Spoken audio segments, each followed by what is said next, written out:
IT에 관한 이야기를 가장 쉽게 전달해드리는 시간 이인복의 IT 트렌드를 읽다 일상 IT입니다. 네, 오랜만에 뵙겠습니다. 일주일 만에 인사드리는 것 같아요. 휴가를 좀 다녀와서 미리 얘기 드렸던 대로 그 좀 정리를 해서 이야기 드리려고 하고 있습니다. 아직 휴가지에 돌아온 지 얼마 안 돼가지고 목소리가 조금 잠겨 있고요. 좀 정신이 없기는 한데, 그래서 한 가지 주제로다가 먼저 이야기를 드리려고 합니다. 또 이제 방송 기다리시는 분들을 위해서 바로 들어가도록 할게요.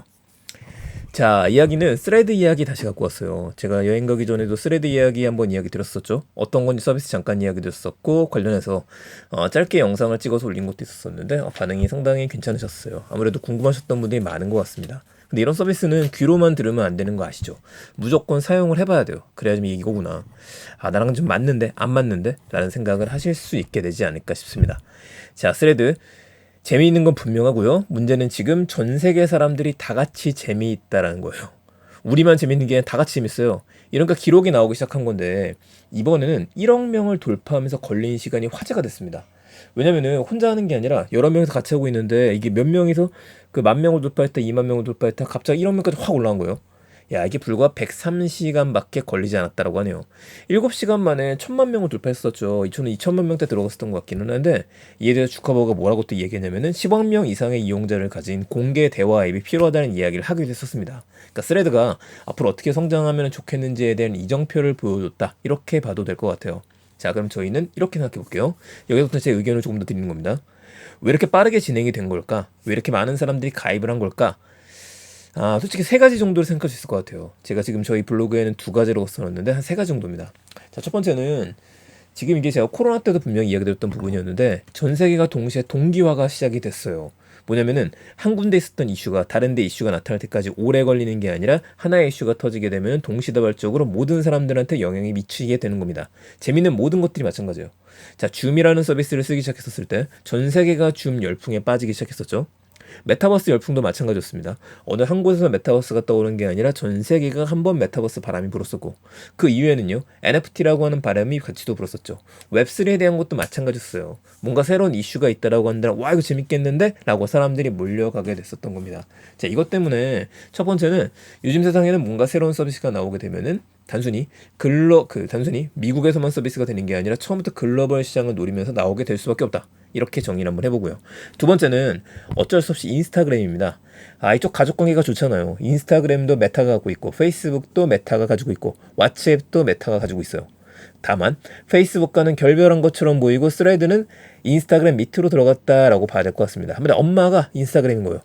이 인스타그램이 벌써 20억 명이 사용할 수 있는 서비스인데 이들 중에서 10%만 사용한다 그래도 2억 명인 겁니다. 나는 그 쓰고 있는데? 라면서 배지 같은 게 나오거든요. 이거 보면 나도 한번 가입하고 싶거든요. 근데 저는 이 팀에서 정말 잘했다고 생각하는 게 이게 억지스럽게 인스타그램하고 스레드를 엮지 않았어요. 무슨 소리냐? 스레드에 뭔가를 올렸었을 때 인스타그램에 자동으로 업데이트가 된다? 굉장히 편할 것 같기는 한데 이게 둘의 성격이 안 맞거든요. 아예 좀 구분을 한 겁니다. 이 구분을 했다는 건 뭐냐면은 이건 새로운 서비스야. 하지만 인스타그램을 쓰는 사람들은 조금 더 편하게 쓸 수 있어. 이거를 보여준 거죠. 그래서 마지막이 새로운 서비스에 대한 기대인 거예요. 한가는 이런 얘기가 있어요. 트위터로 일론 머스크가 인수했었기 때문에 솔직히 불안 요소가 많았었죠. 많은 사람들이 쓰고 있는데 갑자기 개 사진으로 바꿨었잖아요. 도찌가 나오기도 하고. 이런 의견들이 많았었는데 일부는 맞는 겁니다. 위험성은 있어요. 그래서 내려오고 다른 사람을 CEO로 앉히는 거죠. 자, 유료화도 더 많이 커지고 있기 때문에 난 트위터 잘 쓰고 있는데 계속 돈 내래. 트위터 분류해야 될 것 같아. 이 고민거리가 되기 시작했었고 무엇보다도 트위터가 그리고 페이스북이 트럼프하고 척을 한번 줬었잖아요. 이러고서 이제 앨런 머스크 같은 경우에 트럼프가 돌아올 수 있도록 밑밥을 깔기 시작했었는데 트럼프가 본인도 만들다 보니까 쉽게 돌아오지는 않고 있습니다.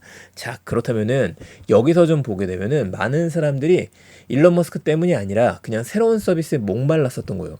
우리가 클럽하우스를 한번 생각해 봐야 할 것 같아요. 클럽하우스 SNS 기억나시겠지만 이 SNS가 지금 거의 망했었거든요. 제일 처음 나왔었을 때는 이거 초대장이 있었어야 했고 아이폰만 사용 가능하다 보니까 많은 사람들이 괜찮은데? 뭔가 재밌어. 야, 이런 서비스가 있었었네. 그래서 웃돈을 주고서 초대장이 거래가 되는 말도 안 되는 일이 벌어지기도 했었습니다. 그런데 지금은요? 거의 안 써요. 왜 클럽하우스를 안 쓰기 시작하냐면은 들어가 보니까 새로운 게 없다라는 게 있기도 했었고 음성만으로 이어지는 거에 대한 피로감이 또 있었던 겁니다. 음성은 피로감이 올 수밖에 없어요. 아무리 좋은 강의라고 하더라도 여러분들 아무리 좋은 유튜브 방송이라고 하더라도 10분 넘어가면 피로할 수밖에 없거든요. 20분 넘어가 아주 재밌지 않는 이상 안 봅니다. 이게 30분 넘어가기 시작하면 언제 끝나지? 끝나는 시간을 먼저 보게 돼요. 그런데 이거는 계속 들어가도 귀만 기울여야 된다. 생각보다도 집중도 안 되고 문제가 있었더라. 자, 그런데 여기도 하나 더. 기존에 페이스북이나 트위터 같은 게 굉장히 올드한 거예요. 그래서 10년 넘었잖아요. 10년 넘다 보니까 이거 초창기부터 썼던 사람들은 고인물이 돼버리기 시작했고 새로운 서비스를 원하는 MZ세대만 싫어하긴 하지만 새로운 세대의 분들 같은 경우에는 이부에 또 들어오자라고 하니까 기존에 있는 분들이 이미 꽉 갖고 있는 거예요. 인플루언서들이 다 여기를 꽉 잡고 있고 본인이 비집고 들어가고 새롭게 놀만한 게 없는 겁니다. 문화가 다른데 뭔가 새로운 게 필요해 라고 했었었는데 아주 새로운 급진적인 것도 아니고요. 현재 있는 인스타그램에 살짝 비틀어서 거기에 트위터로 한 숟갈 얹어갖고 시작이 되다 보니까 이건 나도 좀 자연스럽게 들어갈 수 있겠는데 하면서 새롭게 시작하는 분들뿐만 아니라 인스타그램에 털을 잡았던 분들로 살짝 넘어와서 우리가 판을 깔기 시작한 거죠. 자, 그래서 인스타그램은 자신을 자랑한 곳이에요. 외모 지향적인 점, 그러니까 화장을 하고 나갔다 이렇게 생각하면 될 것 같은데 스레드는 머릿속에는 그냥 툭툭 던지면 되는 겁니다. 뭐 실타래처럼 계속 그 말이 오가게 되는 것들이잖아요. 물론 이제 위험성은 분명히 있어 보여요. 자, 그런데 뭐 마크 주커버가 신나가지고 계속 사진 올리기 시작하죠. 요 확인이 돼 있는 걸 봐서는 이제 봉인이 맞다라고 트위터처럼 인증 서비스가 들어갔다라고 봐야 될 것 같습니다. 자, 이제 너무 트위터가 비슷하다 보니까 소송에 걸리지 않을까? 이 생각도 할 수 있을 것 같아요. 소송이 진행될 수는 있습니다. 근데 트위터가 이기는 건 굉장히 힘들 거예요. 왜 그러냐면 스레드 외에도 수많은 SNS가 있습니다. 예를 들어 아까 얘기 드렸었던 우리 트럼프의 공식 SNS 채널을 보게 되면은 SNS 트루스 소셜 이름이 기억이 안 나왔고 트루스 소셜의 이미지를 보시더라도 이것도 트위터 거의 비슷하게 만들었거든요. 그럼 이거 어떻게 해요? 이런 것들 같은 경우에는 본인이 직접 만들었는데 이것도 고소에 들어가야 되나요? 그렇진 않거든요.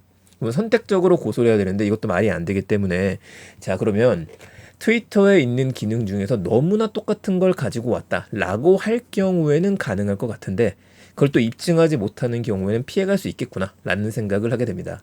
자, 남은 숙제는 더 커요. 바로 유지의 문제가 있어요. 서비스가 유지가 되고 확장되기 위해서는 두 가지 요소가 필요합니다. 하나는 셀럽들이 지속적으로 글을 올리면서 소통이 되어야 된다는 데 있어요. 셀럽이 빠지기 시작한다. 더 이상 글을 올리지 않기 시작한다. 트위터에 그냥 예전처럼 올릴래. 이런 피곤한 거예요. 자, 두 번째는 가짜 뉴스가 판을 치게 된다면 이에 대한 정화작용은 당연히 필요할 수밖에 없습니다. 근데 이 부분에 대해서는 마크 주커버를 조금 믿어도 되지 않을까 싶어요. 무조건 허용하겠다라는 일론 머스크하고 다르게 마크 주커버는 이에 대해서는 강경한 입장이었었죠. 페이스북에서 지금 트럼프가 들어가지 못하는 이유는 이것 때문이기도 합니다. 뭐 남의 집에 불구경하는 게 제일 재밌다라고 하지만 지금 이제 마크 주커버거하고 정말로 일론 머스크 한판 붙느냐 안 붙냐 이런 것들도 재밌기는 한데요. 그거보다도 마케터 분들이라면 그리고 이제 동시대를 살아가는 우리 IT 트렌드 헌터들이라고 한다면 여기서 어떤 것들을 포착할 수 있을지 어떤 거에서 우리가 또 새로운 사업 기회를 잡을 수 있을지 여기에 눈을 돌려서 함께 봐야 될 것 같습니다. 뭐 항상 이야기 드렸던 대로 저도 지금 스레드를 하고 있고 제 스레드가요. 그러고 보니까 공유를 드렸어야 했는데 제 스레드 같은 경우에는 지난 방송 올렸었지만은 정직하게 인복리라고 하는 이름으로 되어져 있습니다. 그렇다 보니까 저도 한번 링크 달아드릴 테니까 궁금하신 분들은 같이 소통하면서 저도 이 지금 보여드리는 일상 IT, 이 데일리 IT를 스레드를 통해서 더 많은 이야기를 풀어내 볼까 합니다. 함께 해주시면 정말 즐거울 것 같아요. 저는 그럼 내일 또 더 재밌는 이야기 가지고 찾아뵙겠습니다. 감사합니다. 일상 IT였습니다. 좋은 하루 되세요.